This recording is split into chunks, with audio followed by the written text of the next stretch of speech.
ఆ రోజు నుంచి ఇద్దరి మధ్య ఆత్మీయత చోటు చేసుకుంది. ఎప్పుడో ఒకసారి అతన్ని తన మామూలు ధోరణిలో కసురుకున్నా, చికాకు పడినా మిగతా సమయాల్లో అతనిలో తన స్నేహితుణ్ణి చూసుకుంటుంది. జీవితంలో ఎవరూ అంత దగ్గరగా రాలేదు. ఎదలోపలి ప్రేమగీతాల్ని మృదువుగా మీటగలిగి స్నేహరాగాల్ని పలికించగలిగిన ఆత్మీయులు లభించలేదు. అందుకే ఆమెకి అనురాగంలో ఎక్కడెక్కడి స్వర్గ సుఖాలు అరచేతుల్లో దొర్లినట్లుగా ఉంది. ఈలోగా లాలస పుట్టినరోజు వచ్చింది. పుట్టినరోజు వారం 10 రోజులుందనగానే ఆ రోజుని గ్రాండ్గా జరపడానికి సన్నాహాలు చేయసాగారు రావుగారు. ఆయన ఉగాది, దసరా, దీపావళి ఎంత వేడుకగా జరుపుకుంటారో కూతురు పుట్టినరోజు కూడా అంత వైభవంగా జరుపుతారు. ఇంట్లో వాళ్ళకి, ఆశ్రితులకి, తమ సంస్థల్లో పనిచేసే వాళ్ళందరికీ 1 నెల జీతం బోనస్గా ఇస్తారాయన. ప్రతి సంవత్సరం మామూలుగా సంవత్సరాంతానికి అన్ని కంపెనీల్లో ఇచ్చే బోనస్ కాక ఇది అదనం. అందుకే ఆయన యాజమాన్యంలో ఉండే సంస్థల్లో పనిచేయాలని చాలామంది కుతూహలపడతారు. నిజానికి తన పని మనుషుల్ని తనవాళ్లుగా చూసుకునే యజమానులు అరుదు కదా. లాలస బర్త్డే నాటికి ఇవ్వబోయే ప్రజెంటేషన్ గురించి ఆయన 1 సంవత్సరం పాటు ఆలోచిస్తారు. 6 నెలలు ప్లాన్ చేస్తారు. 1-2 నెలల ముందు తయారు చేయిస్తారు. ఈసారి ఆమె పుట్టినరోజు నాటికి ఆమెకి పచ్చలహారం చేయిస్తున్నారాయన. అది గత సంవత్సరం ఎర్రరాళ్ల పొడి నెక్లెస్ చేయించినాడే లాలస ఈ సంవత్సరం పచ్చలహారం కోరుకుంది. ఆ హారంలో అన్నీ జాతిరాళ్లే వాడారు. ఆయన వాటిని ప్రత్యేకంగా తెప్పించి మద్రాసులో వేరే ప్రసిద్ధమైన నగల కంపెనీలో తయారు చేయించారు. దుస్తులు విశాఖలో ఎవరో సినీ స్టైలిస్టు తయారు చేసే అతనితో తయారు చేయించారు. ప్రతి బర్త్డేకి ఓ గ్రీటింగ్ కార్డు వేయిస్తారు. అది మద్రాసులోని ఓ ప్రముఖ చిత్రకారునితో గీయించి దాని రైట్స్ తనే తీసుకుంటారు. అలాంటి కార్డు మరెక్కడా ఉండకూడదనేది ఆయన కోరిక. ఇన్నాళ్ళు ముద్రించిన బర్త్డే కార్డులన్నీ ఓ షోకేస్లో అందంగా అలంకరిస్తారు. అది ఆయన ప్రత్యేకత. తన బర్త్డే వారం రోజులుందనగా ఓ ఉదయాన్నే లాలస అనురాగ్ గదిలోకొచ్చింది. హాయ్ అంటూ పిలిచింది. ఇప్పుడు చెరగని చిరునవ్వు ఆమె ఆభరణం. ఏంటి పుట్టినరోజు విశేషాలు? అవును, ఇన్నేళ్ల బర్త్డేలకి ఈ సంవత్సరం రాబోయే బర్త్డేకి ఎంతో తేడా ఉంది. దీనికో ప్రత్యేకత ఉంది. ఏంటది? నవ్వుతూ అడిగాడతను. భారతదేశ చరిత్రలో 1947కి ఎంత ప్రాముఖ్యత ఉందో తెలుసు కదా. ఇది అంతే. అంటే నీకు స్వాతంత్రం వస్తోందా? పోతోంది. ఎలాగో మిత్రమా, ఇన్నేళ్లుగా నా జీవితం మామూలుగా గడిచింది. నాకెందరో ఫ్రెండ్స్, బాయ్ ఫ్రెండ్స్ ఉన్నారు. అయితేనేం మది తలుపు తట్టి ప్రేమ వాకిళ్లు తెరిచి గుండె గుడిలో వెలిసిన ఫ్రెండ్స్ ఎవరూ లేరు. అది నువ్వే. గర్వంగా గొప్పగా అంది.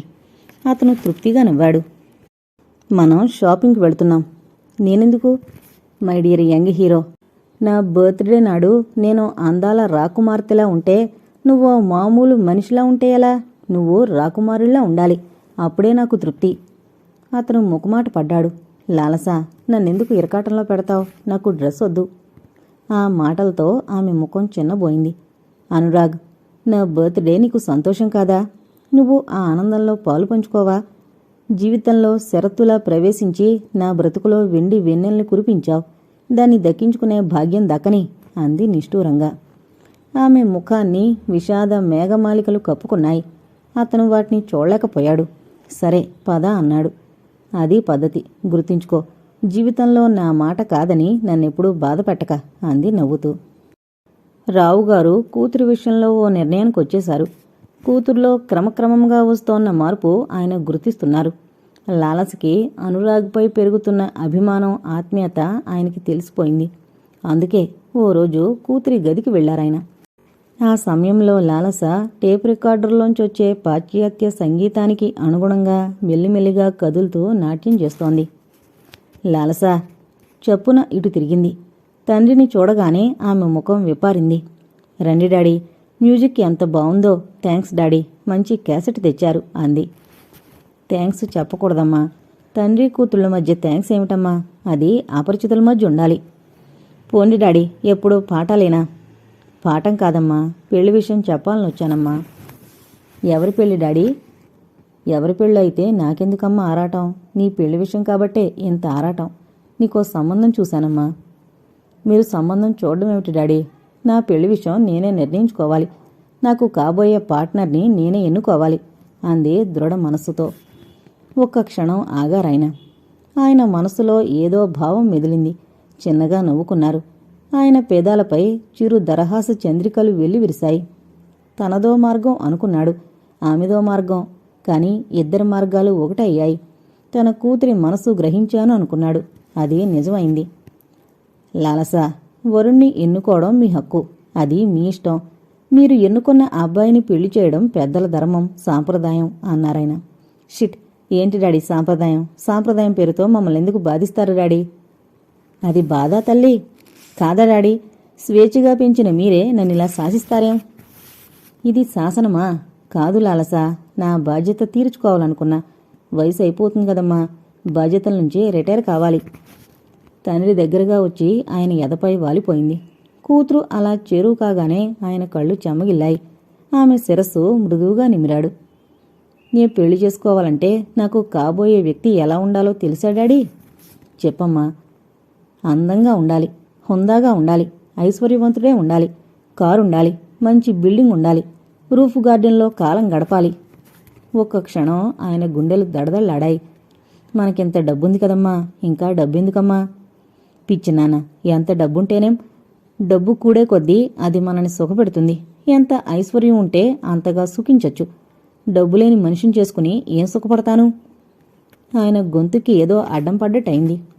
ఈమె మనసులో ఏముంది? ఈమె అనురాగ్ అంటే ఇష్టపడుతోంది, అతనితో తిరుగుతోంది. పెళ్ళంటే సుముఖం చూపదేం? లేకపోతే అందరి అమ్మాయిల్లాగే ఊరికే అంటోందా? ఇన్నేళ్లుగా పెంచాను, ఈమె మనసుని పూర్తిగా గ్రహించుకోలేకపోయాను. ఇప్పుడు ఈ మూళ్ళో ఈమెని పదే పదే అడిగితే కాదంటుందేమో. ఎందుకు అలా కావాలి? ఆమె తనిష్టం వ్యక్తం చేసిన రోజున, తనకై తానొచ్చి అనురాగ్ని పెళ్లి చేసుకుంటాను అన్న రోజున ఆ విషయం మాట్లాడాలి అంతే. ఇప్పుడు రెట్టిస్తే తలతిక్కగా మాట్లాడుతుందేమో అనుకున్నారాయన. తండ్రి మౌనాన్ని మరో రకంగా అర్థం చేసుకుంది లాలస. అందుకే ఆమె కూడా మౌనాన్ని ఆశ్రయించింది. కొద్దిసేపు ఆగి, లాలస, నీ పెళ్లి విషయంలో నేనిప్పుడు జోక్యం చేసుకోనమ్మా. పూర్తిగా నీ ఇష్టం. నువ్వు సంపూర్ణంగా ఇష్టపడి డాడీ ఇతన్ని చేసుకుంటాను అన్న రోజున తండ్రిగా ఆశీర్వదిస్తాను అన్నాడు. థ్యాంక్ యూ డాడీ అంది లాలస. ఆ రోజు రావుగారు టూరు వెళ్లడంతో అనురాగ్కి రవ్వంత తీరిక దొరికింది. తన గదిలో కూర్చుని నెమరవేసుకోసాగాడు. ఇంతలో సుడిగాలిలా లాలస ప్రవేశించింది. అతని వదనంలో విషాదరేఖలు తాండవించడం గమనించి ఆమె నిరుత్సాహపడింది. ఏంటి అలా డల్గా ఉన్నావు అని ప్రశ్నించింది. ఏం లేదు అని పొడిగా అన్నాడు అనురాగ్. ఆమె పెదవులు బిగించింది. స్టూల్ లాక్కుని అతనికి ఎదురుగా కూర్చుంది. ఇంట్లో బోరుగా ఉందని, అతను కాలక్షేపంగా ఉపయోగపడతాడని వచ్చింది. అతను చూస్తే సర్వ సామ్రాజ్యాన్ని కోల్పోయిన రాజులా డేలాపడున్నాడు. అతను అలా ఉండడం ఆమెకు నచ్చలేదు. చూడ్రాగ్, నువ్వు యువకుడివి. ఈ తరం యువకుల్లో ఉత్సాహం, చలాకితనం నీలో కనిపించవెందుకని? ఎంత పల్లెటూరి మనిషివైనా చదువుకున్నవాడివే కదా. ఒక్కొక్కరి దురదృష్టం అలా ఉంటుంది. చిన్నగా నవ్వాడతను. ఆ నవ్వులో నిండుతనం లోపించింది. అంటే స్పష్టంగా చెప్పు. నువ్వు వచ్చినప్పటినుంచి అడగాలనుకుంటున్నాను. నువ్వింట్లో దెబ్బలాడొచ్చేసావా? అడిగింది లాలస. ఆమె ప్రశ్నకు సమాధానం చెప్పడానికి కొంచెం ఇబ్బంది పడ్డాడు అనురాగ్. పర్లేదు, నాతో చెప్పు, ఏమీ అనుకోను. అనుకోవడానికి ఏమీ లేదు. ఇంట్లో గొడవ జరిగింది, అక్కడ ఉండలేకొచ్చేశాను. అమ్మా నాన్న? అమ్మ పోయింది. నాన్నున్న పోయినవాడితో సమానమే కసిగా అన్నాడతను. ఆ మాటలకు విచిత్రంగా చూసింది లాలస. కన్న తండ్రి మీద కసి పెంచుకునే కొడుకును ఆమె ఎప్పుడూ చూడలేదు. ఆమె లోకం వేరు. ఆ లోకంలో ఇలాంటివి ఎరుగదు. అందువలన అతని మాటలు వింతగా తోచాయి. మీ నాన్నతో దెబ్బలాడొచ్చావా? అవును. ఎందుకు? ఆయన చేసే పనులు నాకు నచ్చలేదు. దాంతో మాట పెరిగింది. ఇంట్లోంచి వెళ్ళిపోమన్నాడు. కన్న కొడుకును ఇంట్లోంచి వెళ్ళిపోమనడానికి అతనికి మనసెలా వచ్చింది? ఆయన మనిషి అయితే కదా. ఆయన స్వార్థం తప్ప కన్నవాళ్ళ గురించి ఏనాడూ ఆలోచించాడు. నీ కథ వినాలనుంది సానుభూతిగా అడిగింది. నా కథ గొప్పదేం కాదు. ఈ దేశంలో ఎన్నో వేల మధ్యతరగతి కుటుంబాలున్నాయి. అందులో మా కుటుంబం ఒకటి. అందరి సమస్యల్లాంటివే మాకు ఉన్నాయి. కాకపోతే మా నాన్నకు కాస్త స్వార్థం ఎక్కువ. విషాదంగా నవ్వలేక నవ్వాడు అనురాగ్. పోనీ అదే చెప్పు, వింటాను. విని ఏం చేస్తావు? ఊరికినే నీ గురించి తెలుసుకుందామని. అనురాగ్ ఒకసారి బరువుగా నిట్టూర్చి ఆ రోజు తల్లిపోయాక జరిగిన సంఘటనలను జ్ఞప్తికి తెచ్చుకోసాగాడు. అతను చెప్పేది శ్రద్ధగా వినసాగింది లాలస. లక్ష్మి దినానికొచ్చిన బంధువులంతా వెళ్ళిపోయారు. కానీ మాధవయ్య అత్తామామలు, మరదలు రాజేశ్వరి వెళ్ళలేదు. రాజీ వయసు 16, పెళ్లికెదిగింది. పచ్చని పసిమిచ్చాయ, కనుముక్కు తీర్చిదిద్దినట్లుంటుంది. కానీ వయసు పెరిగింది కానీ బుద్ధి వికసించలేదు. చాలా అమాయకంగా ఉంటుంది. లక్ష్మి కాలం తీరిపోయింది. రాజీకి ఎలాగూ పెళ్లి చేయాలని తల్లిదండ్రుల తాపత్రయం. ఆ ఉద్దేశాన్ని అల్లుడు ముందు వెల్లడించారు. పక్క గదిలోంచి అనురాగ్ వారి మాటల్ని ఆలకిస్తూ ఈజీ చైర్లో పడుకునున్నాడు. ఎదిగిన పిల్లను ఎన్నాళ్ళు ఉంచుకోమంటావు బాబు? ఎలాగోలా ఆ 3 ముళ్ళు వేయించి అత్తారింటికి పంపితే మా బాధ్యత తీరుతుంది, ఏమంటావ్ అని మాధవయ్య మామగారు సుబ్బరామయ్య అడిగాడు. నిజమే కదా, రాజీకి పెళ్లి చేయాల్సిన వయసు వచ్చింది. చెయ్యాల్సిందే, వరుడు దొరకద్దు. పిల్లలు లక్షణంగా ఉన్నా వేలకు వేలు కట్నాలు అడుగుతున్నారు. ఈ జన్మలో దీని పెళ్లి చేయగలనా అని నాకు ఒకటే చింతల్లుడు అని తన బాధను అల్లుడు ముందు వ్యక్తం చేసుకున్నాడు సుబ్బరామయ్య. మాధవయ్య మనసులో ఆశ పుట్టింది. కానీ బయటపడితే బావుండదని, ఆ మాట వాళ్ళ నోటి నుంచి వస్తే బావుంటుందని కాసేపు ఆగాడు. అలాంటి లౌక్యం ఆయనకు వెన్నతో పెట్టిన విద్య. నిజమే మావయ్య, మా కాలంలో అంతంత కట్నాలు లేవు కాబట్టి లక్ష్మిని చేసుకున్నాను. రాజీ కొందనపు బొమ్మలా ఉన్నా కనీసం 25,000 ధారపోయాలి. అదే నా దిగులు. ఎక్కడ్నుంచి తేను? నీకు తెలియకుండా నా ఆస్తిపాస్తులేమున్నాయి? ఆ ఇల్లు, అరెకరం పొలం తప్ప. పోనీ పొలం ఇల్లు అమ్ముదామన్నా 15,000కు మించి రాదు. ఏం చెయ్యాలో పాలుపోవడం లేదు నాయన. ఆలోచించాల్సిన విషయమే అని నాంచాడు మాధవయ్య. ఆయన అత్తగారైన కామేశ్వరమ్మ పెదవి విప్పి అల్లుడితో ఇలా అంది. మీ మామగారికి వయసు మీద పడుతోంది. సంబంధాల కోసం ఆయన తిరగలేరు. నువ్వే ఏదైనా మంచి సంబంధం చూడు మాధవ. దాని నెత్తిన 4 అక్షింతలు చల్లి తృప్తిగా కళ్ళు మూస్తాం. ఎంత మాట! రాజీ నాకు పరాయిది కాదు కదా, తప్పకుండా చూస్తాను అని భరోసా ఇచ్చాడు మాధవయ్య. ఆ సమావేశం అంతటితో ఆగిపోయింది. రాజీ మాత్రం పిల్లలతో ఆడుకుంటూ చిన్నపిల్లలా చిందులేస్తోంది బయట. తన పెళ్లి గురించి తల్లిదండ్రులు తర్జన భర్జనలు చేస్తున్నట్లు ఆ పిల్లకు తెలీదు. రాజీ అనురాగ్ కన్నా 4 ఏళ్లు చిన్నది. అయినా అతన్ని ఒరే రాగం అని పిలుస్తుంది. అలా పిలవడం మొదట్నుంచి అలవాటైంది. అనురాగ్ లేచి బయట హాల్లోకొచ్చాడు. తమ్ముడు చెల్లాయితో అమ్మా నాన్న ఆట ఆడుతోంది రాజీ. ఎందుకో రాజీని చూస్తుంటే పెళ్లికెదిగిన పిల్లలా అనిపించలేదు అతనికి. చిన్నపిల్లలా ఉంది. దీనికప్పుడే పెళ్ళేమిటి, వీళ్ల చాదస్తం కాకపోతే అనిపించింది మనసులో. రాజీ అని పిలిచాడు అనురాగ్. ఆటలో ఉండి రాజీ పలకలేదు. పిల్లలతో ఆడడం దీనికి సరదా కాబోలు అనుకుని బయటికెళ్ళిపోయాడు అనురాగ్. కానీ అతని మనసు రాజీని గురించే ఆలోచిస్తోంది. బాగా చీకటి పడిపోయింది. అనురాగ్ చదువుతున్న పుస్తకం అలాగే గుండెల మీద పెట్టుకుని కళ్ళు మూసుకుని ఈజీ చైర్లో ఒరుగున్నాడు. అతను నిద్రపోవడం లేదు, మేలుకునే ఉన్నాడు. లాంతరు వెలిగించి తెచ్చింది రాజీ. అప్పుడు కళ్ళు తెరిచాడు అనురాగ్. రాజీ, అమ్మవాళ్లు ఏం చేస్తున్నారు? బావగదిలో మాట్లాడుకుంటున్నారు. అనురాగ్ చైర్లోంచి అటువైపు వెళ్లబోయాడు. రాజీ అడ్డు తగిలింది. అటు వెళ్లొద్దు, వాళ్ళేదో మాట్లాడుకుంటున్నారు అంది వారిస్తూ. వెళ్ళకూడదా? దేనికి? విస్తుబోయాడు అనురాగ్. అమ్మ చెప్పింది ఆ గదిలోకి రావద్దని. ఎందుకట? నా పెళ్లి విషయం ముచ్చటిస్తున్నారు అని సిగ్గుపడి అక్కడ్నుంచి వెళ్ళిపోయింది రాజీ. అనురాగ్కు ఆమె మాటలు వింతగా తోచాయి. వాళ్ళేం మాట్లాడుకుంటున్నారో వినాలన్న కుతూహలం కలిగింది. తలుపు దగ్గరగా వెళ్లి నిల్చున్నాడు. లోపల నుంచి మాటలు స్పష్టంగా వినిపిస్తున్నాయి. అమ్మమ్మ, తాతయ్య, నాన్నలతో పాటు ఆ ఊర్లో పౌరోహిత్యం చేసుకునే పంతులుగారు కూడా ఉన్నట్లు గొంతును బట్టి పోల్చుకున్నాడు అనురాగ్. చూడు మాధవయ్య, నేను మీ అందరికీ పెద్దవాణ్ణి, కావలసిన ముఖ్యుణ్ణి. ఇది నా అభిప్రాయం కాదు సుమా, మీ అత్తామామల కోరిక. వాళ్ళంతట వాళ్ళు ఇష్టపడి నిన్ను అడగమని చెప్పారు. ఇక పిల్ల సంగతంటావా? అది పసిపిల్ల, దానికేం తెలుసు? మనం ఎలా చెబితే అలా వింటుంది. ఇదంతా దూరం ఆలోచించి చెబుతున్నాను, నా మాట విను. అది పంతులుగారి స్వరం. మాధవయ్య ఏమీ అనలేదు. అత్తమామల వంక చూశాడు. వాళ్ళు మాకు సమ్మతమేనన్నట్టు అంగీకారంగా చూశారు. అయినా పెదవిప్పి చెప్పేంతవరకు తను బయటపడకూడదని నిగ్రహించుకున్నాడు. మళ్ళీ పంతులుగారే మొదలుపెట్టాడు. నా చేతుల మీదుగా ఎందరి పెళ్లిళ్ళో చేశాను, ఎన్నో సంసారాలను నిలబెట్టాను. ఈ సంసారాన్ని కూడా ఒక కొలిక్కి తేవాలని నా తాపత్రయం. మాధవయ్య కల్పించుకుని, మీరు పెద్దలు అంతగా చెబుతుంటే కాదనడానికి నోరు రావడం లేదు. కానీ నా మనసు క్షోభ మీ అందరికీ తెలియంది కాదు. లక్ష్మి, భూదేవి లాంటి ఇల్లాలు నా హృదయంలో ఆరని జ్వాలలు రగిలించి తాను వెళ్ళిపోయింది. ఎంత ప్రేమగా చూసుకున్నా అన్యాయం చేసి వెళ్ళిపోయింది. ఇప్పుడు మళ్లీ పెళ్లికొడుకులా ముస్తాబై పెళ్లిపీటల మీద కూర్చోవాలంటే మనసు ముక్కలవుతోంది అని గొంతులో సాధ్యమైనంత విషాదాన్ని ఒలికించాడు. అవును, నీ బాధ పరాయి వాళ్లకు కూడా వద్దు. నాకీ మాత్రం తెలీదు. ఇంతకు నేను చెప్పేదేమిటంటే, నీకోసం కాకపోయినా పసిపిల్లల కోసమైనా నువ్వు అంగీకరించక తప్పదు. రాజీ నీకు స్వయాన మరదలు. అక్క పిల్లల మీద ఆమెకెంతో ప్రీతి. జరిగిందేదో జరిగిపోయింది. పోయిన వాళ్ల కోసం మనం పోలేం కదా. ఈ ఇంట్లో దీపం వెలిగించే ఇల్లాలు కావాలి. పిల్లల ఆలనా పాలనా చూసుకునే ఆడదిక్కు ఎంతైనా అవసరం. కనుక ఇవన్నీ ఆలోచించే నువ్వు రాజీని చేసుకుంటే అటు మీ అత్తామామల బరువు తగ్గుతుంది, ఇటు నీ సంసారం చక్కబడుతుంది అని పంతులు కామేశ్వరమ్మ వైపు చూసి ఏదో సైగ చేశాడు. మాకేమీ అభ్యంతరం లేదు బాబు. పెద్ద పిల్లకు ఎటూ రుణం లేదు. కనీసం దీన్నైనా ఈ ఇంట్లో ఉండని. పిల్లల్ని బాగా చూసుకుంటుంది. మా మాట కాదనుకో అని ప్రాధేయపడింది. చూసావా, ఆవిడే స్వయంగా అడుగుతుంది, ఇక కాదనుకో అని పంతులుగారు వెంటనే అందుకున్నాడు.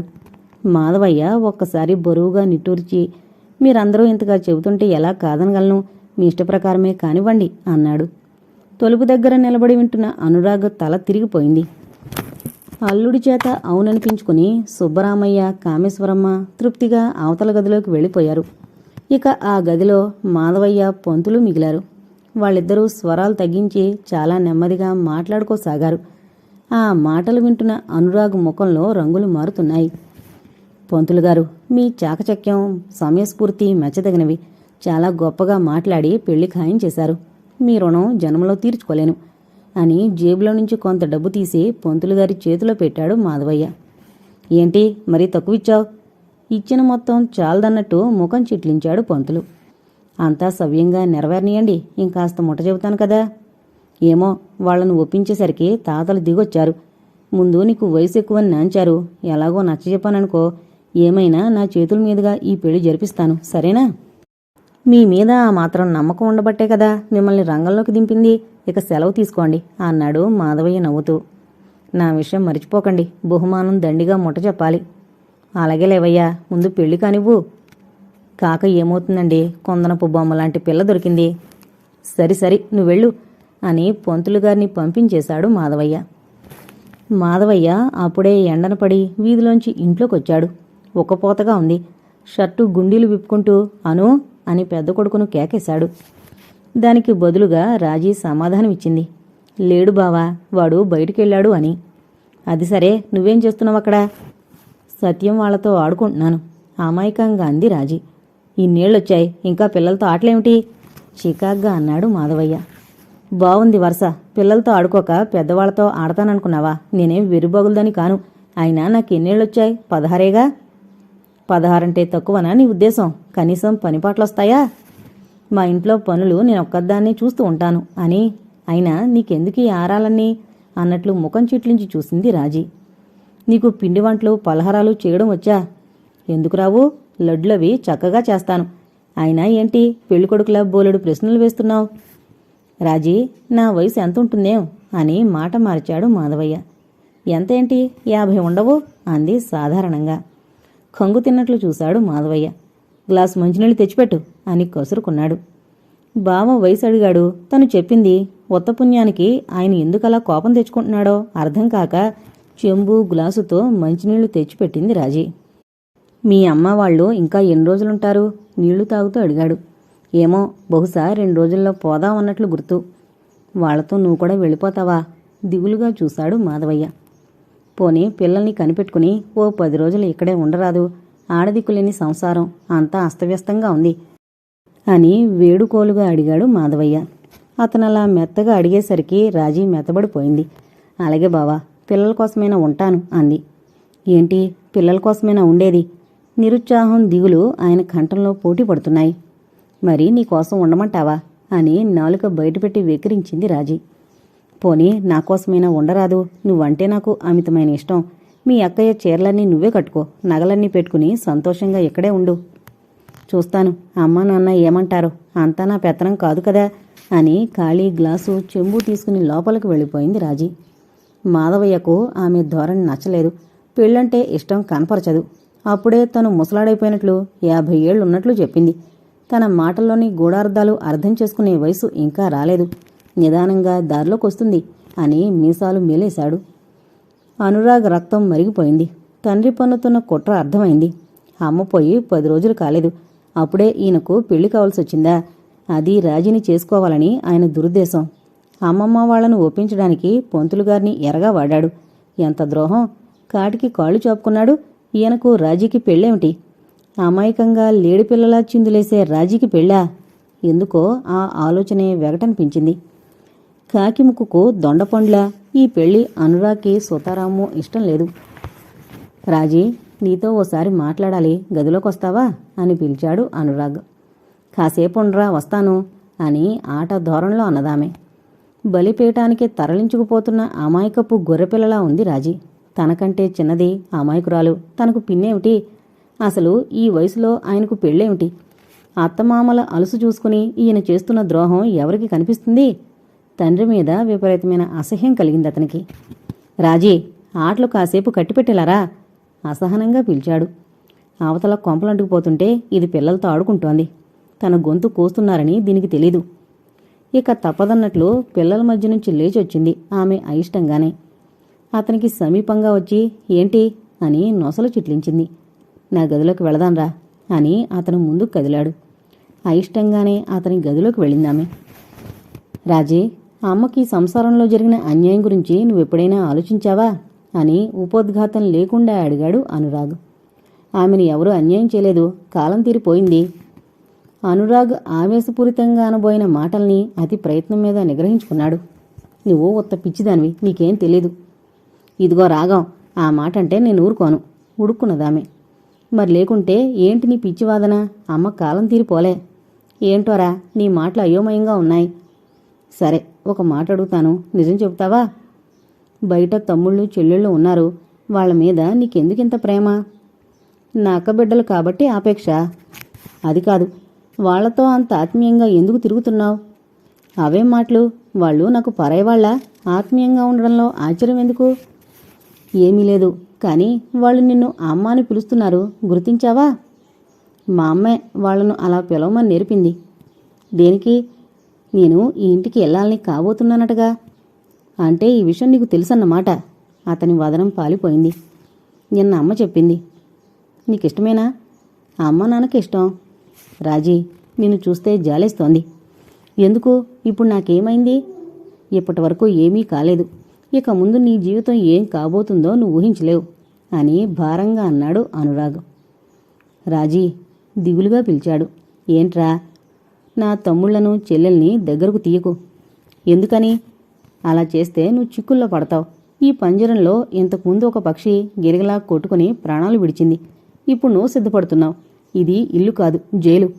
నువ్విక్కడి నుంచి పారిపో రాజీ, చాలా ఉద్రేకంగా అన్నాడు అనురాగ్. రాజీ అయోమయంగా చూసింది.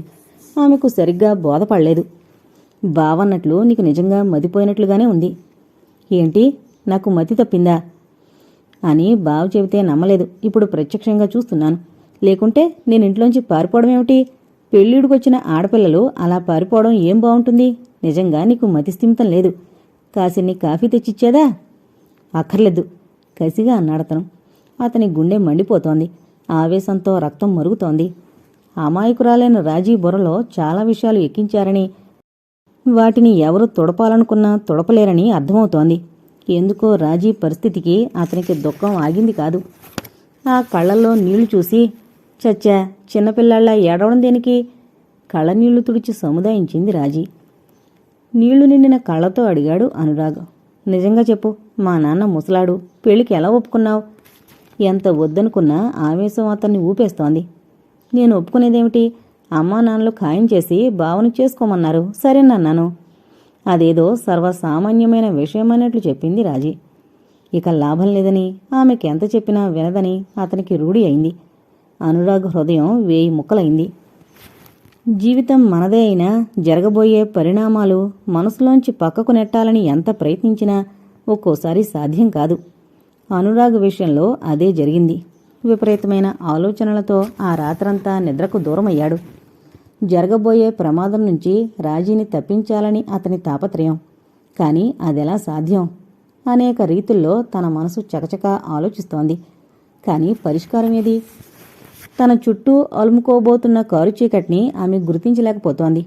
ఈ పెళ్లి ఒక గూడు పుటాణి అయింది. రాజీ అభిప్రాయాలతో, ఇష్టాలతో నిమిత్తం లేనట్లు పెద్దలు కలిసి నిర్ణయాలు తీసుకున్నారు. యజమాని సౌభాగ్యానికి శ్రమించి వయసుడిగి శక్తి క్షీణించిన సమయంలో పశువుల్ని కసాయివాడికి అప్పగిస్తారు. కానీ ఈ మనుషులు అంతకన్నా దారుణమైన పనులు చేయడానికి అలవాటు పడ్డారు. స్వార్థ పరత్వం పెచ్చు పెరిగిపోయింది. మానవత్వం మంటగలిసిపోయింది. నీతి, ధర్మం పట్ల మనిషికి నమ్మకం నశించింది. ఇలాంటి దారుణాలు దేశంలో ఎన్నో జరుగుతున్నాయి. వాటినన్నింటినీ తను ఎటూ ఆపలేడు. కనీసం తమింట్లో జరిగేదాన్నైనా ఆపలేకపోవడం తన అసమర్థత. తనకు చదువుంది, ఆలోచించే మెదడుంది, తెగబడి తిరగబడే ధైర్యమూ ఉంది. మరెందుకు ఒక ఆడపిల్లను రక్షించకూడదు? ఒక నియమబద్ధమైన జీవితాలు ఆనందంగా సాగుతాయి. ఏ నియమాలు, నిజాయితీలు లేని సంసారాలు ఎన్నో కల్లోలాలకి గురవుతాయి. ఇదంతా ఎందుకు జరుగుతుందో తనకు తెలీదు. జరుగుతున్న తోలుబొమ్మలాట్ను తను చూస్తూ ఉన్నాడు. ఏదో చెయ్యాలి, ఏం చెయ్యాలి అని ఆ రాత్రంతా మదనపడుతూనే ఉన్నాడు అనురాగ్. ఆలోచన మనిషికి శాపం. చనిపోయిన తల్లి కంటే జీవించి ఉన్న రాజీ పట్ల అతనికి ఎక్కువ సానుభూతి ఉంది. కలవరం కలుగుతోంది ఆమెను గురించి తెలుసుకున్నప్పుడల్లా. అనురాగ్ తండ్రి గదిలోకి వెళ్లడానికి ఒక క్షణం తటపటాయించి నెమ్మదిగా తలుపు తోసుకుని లోపలికి వెళ్ళాడు. అప్పటికే అనురాగ్ తల వేడెక్కిపోయింది. చాలా భారంగా, ఆవేదనగా ఉన్నాడు. మాధవయ్య సిగరెట్ కాల్చుకుంటూ కుర్చీలో కూర్చున్నాడు. కొడుకుని చూసి రవ్వంత కలవరపడినా పైకి పొక్కనవలేదు. ఏంటిలా వచ్చావు? అమ్మమ్మ వాళ్ళు ఎప్పుడు ఊరెళ్తారో తెలుసుకుందామని ఈరోజు వెళ్లాలనుకుంటున్నారు, క్లుప్తంగా సమాధానమిచ్చాడు. మరి రేపటినుంచి ఇంటి సంగతి, వంట సంగతి, పసిపిల్లలు? అదే ఆలోచిస్తున్నాను. అత్తగారినైనా 4 రోజులు ఉండమని అడగాలనుకున్నాను. ఆవిడ 4 రోజులున్నా ఆ తర్వాత? అదే నా బాధ. నాకేం పాలుపోవడం లేదు. ఏం చేయమంటావు? నేను నిర్ణయం తీసుకున్నాను. తండ్రి వంక సూటిగా చూస్తూ అన్నాడు అనురాగ్. ఏంటది? చాలా ఆతృతతో ప్రశ్నించాడు మాధవయ్య. ఈ ఇంటిని కాపాడే ఇల్లాలు అవసరమనిపిస్తోంది. పైగా పిల్లలున్నారు కదా. నేను అదే ఆలోచిస్తున్నానురా అబ్బాయి. పిల్ల పెద్ద రూపవతి కానక్కర్లేదు. డబ్బు మీద ఆశ లేదు. సంసారపక్షంగా గుణవతైన అమ్మాయి దొరికితే చాలు. అను ఆశ్చర్యంగా చూశాడు మాధవయ్య కొడుకు వంక. అవును, నా కోరిక అదే. నువ్వు కూడా అదే మాట అంటున్నావా? తప్పదు నాన్న. అమ్మ అందర్నీ నట్టేట్లో ముంచి వెళ్ళింది. నలుగురితో పాటు నువ్వు బలవంతం చేయడం ఏం బాగలేదురా. నేనేం బలవంతం చేయడం లేదే. మరి లేకుంటే ఏమిట్రా నీ మాటలు? నా మాటలు నీకు అర్థమయ్యాయా? అర్థమయ్యేదేముంది? నన్ను మళ్ళీ పెళ్లి చేసుకోమంటావు అంతేగా. ఈ వయసులో నాకు పెళ్ళెందుకు చెప్పు? మిమ్మల్ని చూసుకుంటూ ఎలాగో కాలం వెళ్లదీసుకుంటాను. మొహమాటంలో పెట్టి మళ్ళీ సంసార జంజాటంలో పడేస్తున్నారు. మీ అమ్మ పోయి 15 రోజులు కాలేదు. ఇంతలో పసుబట్ట కట్టుకుని పెళ్లిపేట్ల మీద ఎలా కూర్చోగలను? తండ్రి లౌక్యానికి అనురాగు లోలోన మండిపోతున్నాడు. నేనడిగేది నీ వివాహం గురించి కాదు, కటువుగా అన్నాడు అనురాగ్. మరి? క్వశ్చన్ మార్కులా మారిపోయింది మాధవయ్య ముఖం. నా మాటలు నువ్వు పొరపాటుగా అర్థం చేసుకున్నావు. నీకిష్టం లేని వివాహాన్ని నేను భగ్నం చేస్తాను. నీకెలాంటి ఇబ్బంది కలగనివ్వను. ఒక పిల్లను మాట్లాడు, పెళ్లిపేట్ల మీద నేను కూర్చుంటాను. మాధవయ్య హతాశుడయ్యాడు. అది ఆయన ఊహించని సమస్య. సంతోషకరమైన ఫీలింగ్స్ ముఖంలో ఎంత కనబరుద్దామనుకున్నా ఆయన వల్ల కాలేదు. కొడుకు వంక సూటిగా చూడలేక తలదించేసుకున్నాడు.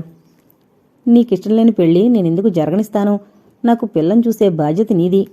అలాగే చూస్తాను. లోపల మంటగా ఉన్న పైకి తడబాటుగా అన్నాడు. ఒక గాలి విసురులా వచ్చి తన కొడుకు తన పేక మేడల్ని కూలదోస్తున్నాడా? ఇప్పుడేమిటి చేయడం? వీడు తన పెళ్లికి సమస్య అవుతాడని తను ఊహించలేదు. వాడికి పెళ్లి కావాలట. తన పెళ్లి ఆపుచేస్తాడట. రాజీని పెళ్లాడాలని తానెంతో ఆశపడుతున్నాడు. మొక్కువను మనసులో దాచుకుని ఎలాగో పంతులుగారిని అడ్డం పెట్టుకుని అత్తమామల్ని ఒప్పించగలిగాడు. కాని వీడు పచ్చి వెలక్కాయలా గొంతుకి అడ్డుపడ్డాడు. ముందు వీణ్ణి ఇంట్లోంచి గెంటేయాలి. పైసా సంపాదన లేకుండా తన సొమ్ము తింటూ తనకే పక్కలో బల్లెమవుతాడా? మర్యాదగా పంతులుగారి చేత చెప్పి చూస్తాను. వింటాడా సరే, లేకపోతే అవతలకు నిర్దాక్షిణ్యంగా గెంటడమే అని కసిగా అనుకున్నాడు మాధవయ్య. ఆ రోజు అనురాగ్ దగ్గరకు పంతులుగారు పనిగట్టుకుని వచ్చాడు. ఏంటయ్యా, పెళ్లి కావాలన్నావట అన్నాడు డైరెక్ట్గా. ఈ ఇంటి విషయాల్లో ఈయన పెత్తనం ఏమిటి అని అనురాగ్కు కోపం వచ్చింది. కానీ వయసులో పెద్దవాడు గనుక కఠినంగా ఏమీ అనలేకపోయాడు. అది అనురాగ్ సంస్కారానికి నిదర్శనం. అవునండి, నేను పెళ్లి చేసుకోవాలనుకున్నాను. నాన్నతో ఆ విషయమే చెప్పాను. ఏదైనా మంచి సంబంధం ఉంటే చూడండి అని మర్యాదగా అన్నాడు. బావుందయ్యా నీ వరుస. పెద్దవాళ్ళం మేమంతా ఆలోచించి వ్యవహారాన్ని ఒక కొలికి తెచ్చాం. నువ్వు ప్రవేశించి వ్యవహారాన్ని మొదట లాగుతున్నావు. రాజీని మీ నాన్నగారికి వివాహం జరిపించాలని మేమంతా నిశ్చయించుకున్నాం. ముందు మీ నాన్న ఒప్పుకోలేదు. మేమే బలవంతం చేసి ఒప్పించేసరికి మాకు దేవుడు కనిపించాడు. నేను ఇంత శ్రమ ఎందుకు తీసుకున్నానంటే మీ నాన్న నేను ఒక ఊరి వాళ్ళం.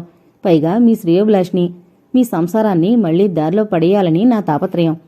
కేవలం పిల్లల కోసమే ఆయన ఈ పెళ్లికి ఒప్పుకున్నాడు. ఇప్పుడు నువ్వు అడ్డుపడ్డం మర్యాదగా లేదు అని ఆగి ఊపిరి పీల్చుకున్నాడు పంతులు గారు. మీ సమర్థింపు అద్భుతంగా ఉంది.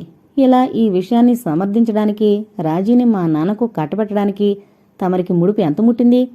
మీ చాటుమాటు వ్యవహారం నాకు తెలియదనుకున్నారా? దయచేసి ఈ విషయంలో మీరేం చెప్పినా నేను విన్నాం అని కోపంగా అన్నాడు. పంతులు గారు ఒక్క క్షణం గతుకుమన్నాడు.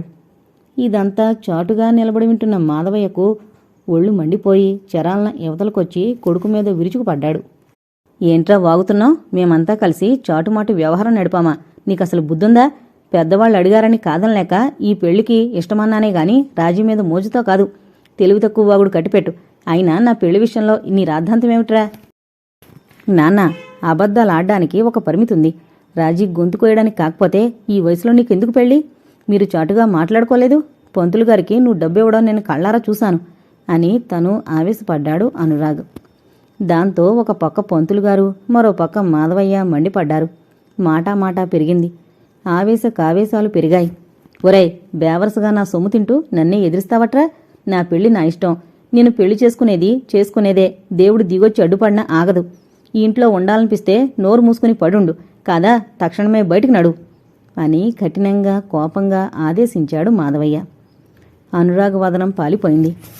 తండ్రి నీచ మనస్తత్వానికి సిగ్గుతో చిదికిపోయాడు. అసహ్యంతో వెంటనే గొంతు పెగల్లేదు.